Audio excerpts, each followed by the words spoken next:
Sejam bem-vindos! Hoje nós vamos nos aprofundar em um momento decisivo, um verdadeiro ponto de virada na história de Israel.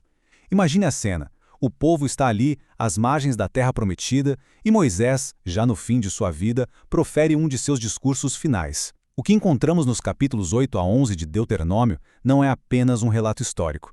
É, na verdade, uma exortação teológica profunda. Vamos analisar juntos a estrutura e a mensagem desse sermão, que é absolutamente fundamental. Para compreendermos bem a linha de raciocínio de Moisés, vamos seguir a própria estrutura do discurso dele. Nossa análise vai passar por 4 temas centrais. Primeiro, a importância de lembrar do cuidado divino. Depois, a dura realidade da rebeldia humana. Em seguida, a surpreendente graça da restauração. E, por fim, a escolha definitiva que é colocada diante do povo. Então, vamos começar pelo alicerce de toda a exortação de Moisés, o imperativo da memória. É um chamado para que o povo olhe para trás, para aquelas 4 longas décadas no deserto, e consiga reconhecer a mão soberana de Deus em cada passo daquela jornada.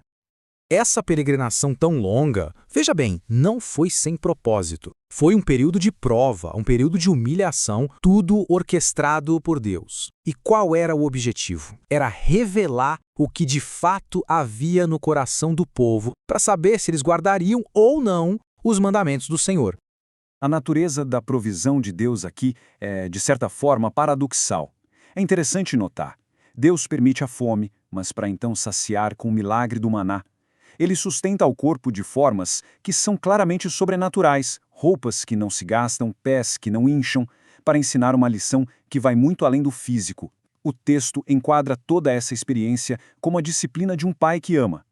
E aqui nós chegamos ao clímax teológico do capítulo 8. O ponto crucial é este. A provação do deserto tinha um propósito maior, que era ensinar que a dependência da palavra e da presença de Deus é muito mais vital para a vida do que o próprio sustento material. A verdadeira vida, a vida plena, emana da comunhão com o Criador. A narrativa, no entanto, opera num contraste muito forte. Depois de firmar a memória da provisão divina, Moisés confronta o povo com uma verdade, digamos, desconcertante: a memória da própria rebeldia deles. O discurso passa a desconstruir qualquer pretensão de mérito próprio na conquista da terra. A mensagem é inequívoca. A posse da terra não é um prêmio pela justiça de Israel. Muito pelo contrário. Ela se deve a 2 fatores. Primeiro, a maldade das nações que seriam desapropriadas e, mais importante ainda, a fidelidade de Deus à promessa que ele fez sob juramento aos patriarcas Abraão, Isaque e Jacó. Moisés não alivia as palavras.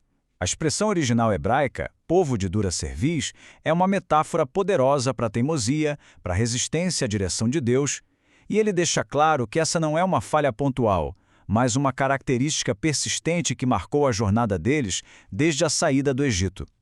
E o exemplo máximo dessa rebeldia é o famoso episódio do bezerro de ouro. A sequência dos fatos é teologicamente devastadora. Pense bem, enquanto Moisés está na presença imediata de Deus, recebendo a lei da aliança, o povo, lá no pé do monte, está fabricando um ídolo. A quebra das tábuas por Moisés não é um simples ato de raiva, é uma representação jurídica, visual, muito poderosa. Ele está demonstrando que o povo já tinha violado a aliança antes mesmo de seu mediador descer do monte com os termos dela. Pois bem, após essa confrontação devastadora com o pecado, a narrativa toma um rumo surpreendente. O capítulo 10 não detalha a aniquilação que se poderia esperar, mas sim a restauração.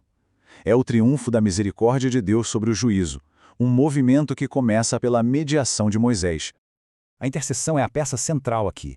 Moisés se coloca na brecha entre um Deus santo e um povo pecador.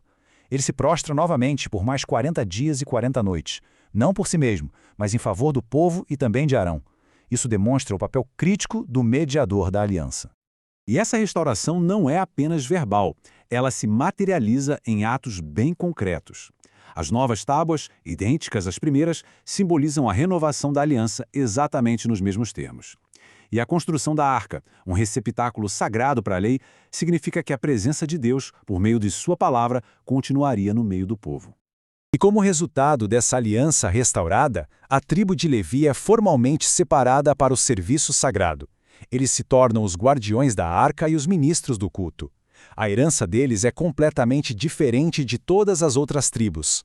Eles não recebem um território físico porque a porção deles, infinitamente maior, é o próprio Senhor.